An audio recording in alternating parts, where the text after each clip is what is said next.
Christ! Okay, so this is a monumental moment, Amjad.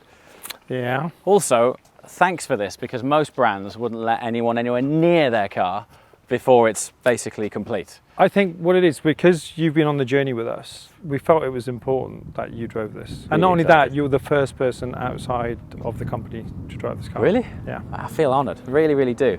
So obviously at this time, it's really important to state that this is very early development mule car. Yeah, this is Mule 2. This is one of our development mules. Very early car, everything. Powertrain is there. So the engine, gearbox, and everything is production, and we're basically that's in test. But everything else in terms of suspension setup and everything else, that's all work in progress. Before you drive it, so you know, this is a very, very limited car. It's nowhere near production. It's probably only 5% down the journey. There's another 95% to go. Okay. This is going to be interesting because you've driven Speedster. Yes. You've driven Coupe. They're both 430, 435 horsepower. This is 750 plus horsepower. And this particular car, even though it's a mule car, yes, it weighs 2,595 pounds, which is, so it's under 1,200 kilos, it's about 1180 or something. Serious? Whatever that works out to be, yeah. With 750 horsepower? And two-wheel drive. And rear-wheel drive. Okay, so, and it's also got, so you know, right, it's got traction control and a launch control on it. That, again, we're tested, but it seems to be working really, really well. So that'll help you along the way. But it'll be good to get your feedback. So from a sharing with these guys and feedback point of view, today we're kind of focusing mainly on the drivetrain, the engine, gearbox, etc. Engine, gearbox, exactly. These guys are actually about to try and set a time at Laguna Seca tomorrow. Yeah, so the hill climb is tomorrow. Yeah. Last year we went with Speedster, which you drove, yes, which was our cars and coffee car. Yeah. We came third. We were the fastest road car. Wow. We just turned up with it and fired it up the hill. We were 4.5 seconds faster than the LaFerrari. Are you serious? Yeah, and then a certain Mr. Stig, yes, who was there with a 1,200 horsepower electric something or other, whatever, with four-wheel drive and everything, that was going banging on about how he was going to hammer us. Yeah, we beat him by 4 seconds as well. So ever the modest man. no, no, we came third. So the car that beat us by half a second was Mario Andretti's Lotus Formula One car that he won the Formula One Championship in. Okay. And the car that beat us by 0.7 of a second that came first, a 904 race car that weighs like 700 kilograms. So both thoroughbred. Yeah, they were race cars. They were race cars that came there on a truck. We drove up with the Speedster. So this year, we're, instead of 435 horsepower, we're taking 750 horsepower. But we don't know who's going to turn up tomorrow. Right. But it's just, and it's part of the development process. Yeah. Right? But the reason I share that is the suspension and geometry and basically chassis setup is currently set for track. Yeah. So I wouldn't focus too much on that when you drive it on the road, because it's not going to be anywhere near production. But I just wanted to share that with you so that you know that that's where we are with the suspension when you drive it. So don't go too mental with me when you come back. Enough talking. Okay, let's go. So as it happens, since filming, Guntherwerks actually achieved first place in the Laguna Seca race, beating some serious competition. So let's see how that incredible performance feels out on the road, even at such an early stage of development.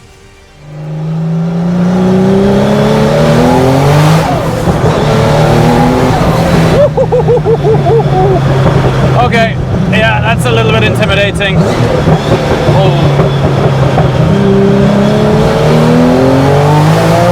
Good God! The way this thing covers ground is obnoxious.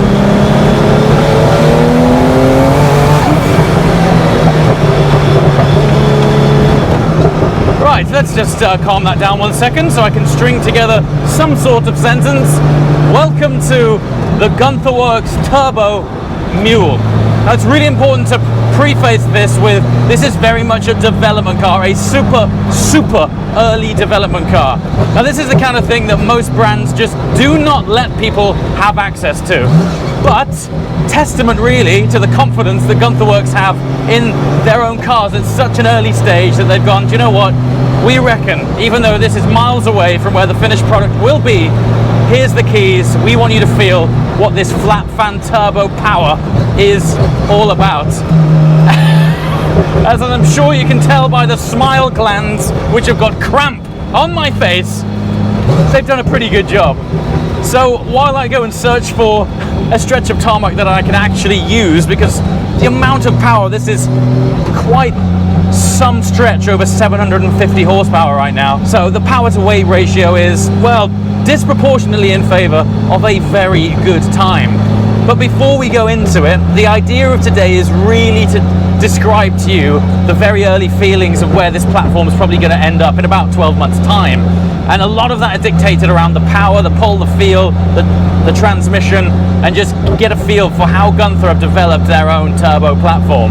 The suspension right now is nowhere near where it's going to be on the finished production car, but the profile of the engine is beginning to get close, and that is what it's all about. Oh my god, so you can basically drive most roads in third gear.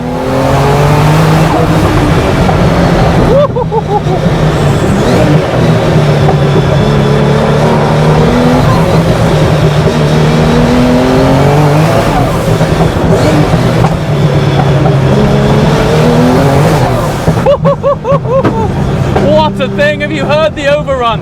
It's absolutely savage. Crikey. So one of the wonderful things about what Gunther are creating here is a modern day driving experience that's unachievable from other modern day driving experiences. What I mean by that is OEMs and newer car brands, they cannot create experiences like this. They're dictated by new car rules and regulations.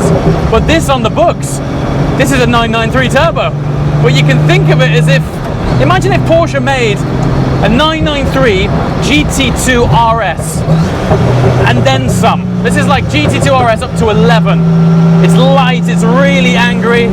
I think even at this stage of development, turbo lag is pretty minimal really, considering it's pushing out over 750 horsepower from a relatively small engine by comparison. 4 litre, still 6 pot, and of course it's all led quite heavily by aero as well. You can see the aero styling on this, the front splitter. It's really quite an aggressive thing. Good Lord, what on earth is going on here? The road surface isn't great, but even still, considering they're miles off where the suspension's going to ultimately end up being, it's pretty flippin' impressive. Now, the front end turn-in, and again, we have to remember that this is only going to get better from every word I'm saying. This has got 2 9.5 section front tyres on it. You heard that right, 2 9.5. It's a square setup all round. The mechanical grip is otherworldly, absolutely otherworldly stuff. I don't really know anything outside of a pure thoroughbred race car that has 2 9.5 section fronts, for God's sake. Whew. Also, did I mention it's capable of running slicks? Yeah. How many road legal cars can you reference that you're able to drive to the racetrack and then, under the way the car has been designed, officially fit a set of slicks? Guntherwerks is one of those. The other one that comes to mind is the McLaren 620R. That was available to specify slicks from factory if you were planning on doing track days. And don't underestimate the significance of that, because a slick might just sound like, oh, you could stick a tire on it. The extra loads that come from a slick transmit all of that energy and weight and load bearing through all of the components of the car. So to me, being able to wear a slick as an official fitment isn't a nice to have. It's an indicator as to the degree of tolerance and engineering that the car is able to cope with from the get-go. I'm sure you can also tell that it's a fairly intense driving experience. Crikey, this actually feels like it's got more torque than the current generation GT2 RS. And in part, a lot of that is down to the fact that it doesn't weigh much. Woo! Are you ready? Good God!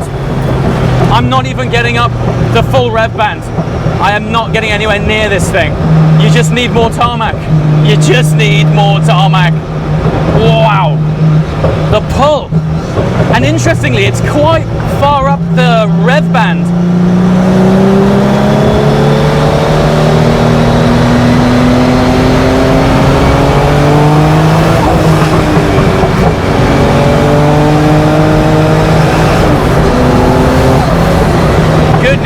gracious me.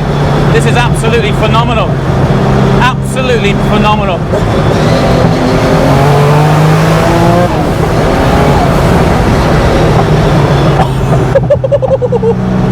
Bit of white knuckle action going on here. What on earth have you made? Throw of the box as well, it's still quite short.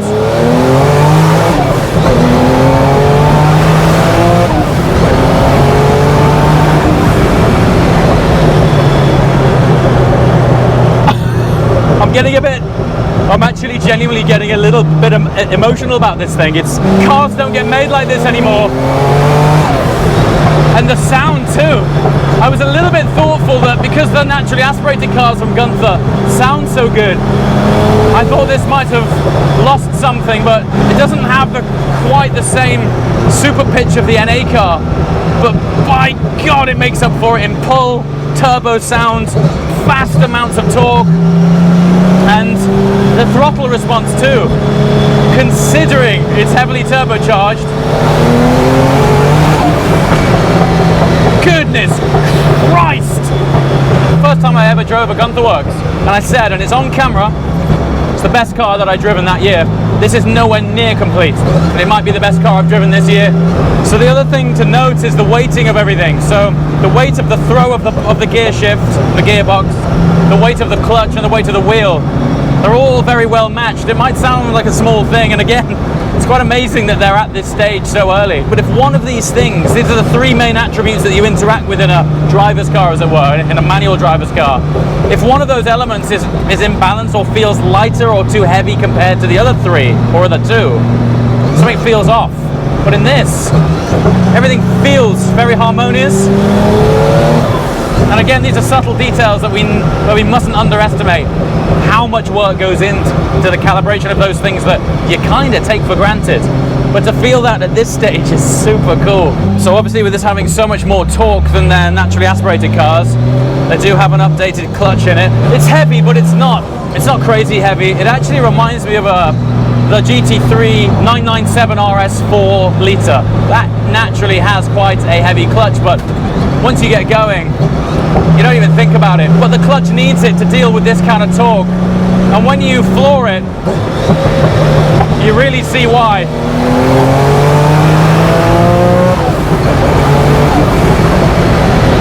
It's totally relentless. There is no drop off in power.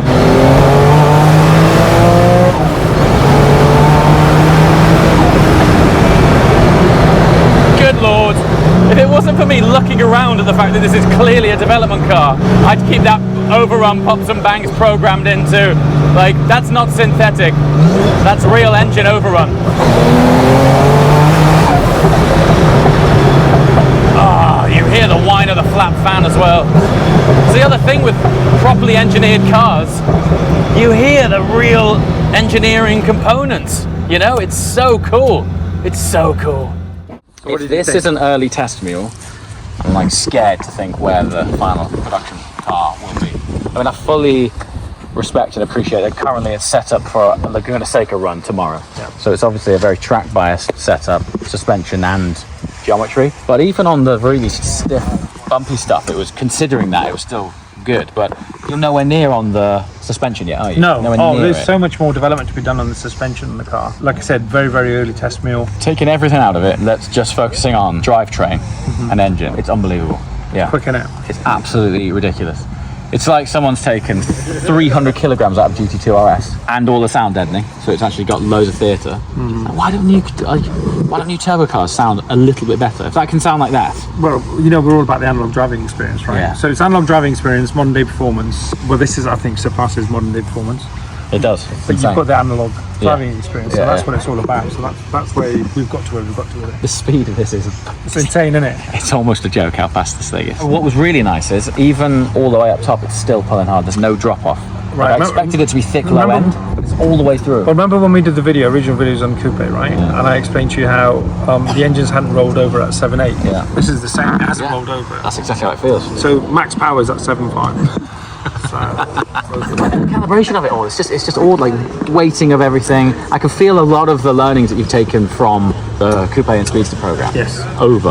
Yeah. I think you should vet people who buy this, because I think you need a bit of experience. Honestly, it's no joke. It's no joke. Well, remember, it has got traction control and it's got launch control. I know, mate, and they're going to get even better for production. But traction control is one thing, but when the horizon's coming at you, like you're being thrown by a magnetic slingshot, Yeah, carbon physics ceramic takes brakes over. are going to be mandatory in this car. But I'm happy you enjoyed it. Do you like it? Absolutely blow away, beyond. Yeah. It's insane. I did tell you, I did warn you. It's really, really punchy. At first, I didn't use as many revs as I thought, because it's got so much energy. I found myself early on just short shifting, and then you really rev it out. And like, the beauty of it is because it produces so much torque at the bottom end. Even when you're just pottering around, it's very docile. yeah, But then you get lulled into this sort of false sense of security, right? yeah. But then, like you said, when you boot it, then it's another realm. It's isn't it? explosive. Yeah. It is truly explosive. Yeah, it's quick. Done it again, mate. Done it again. So cool.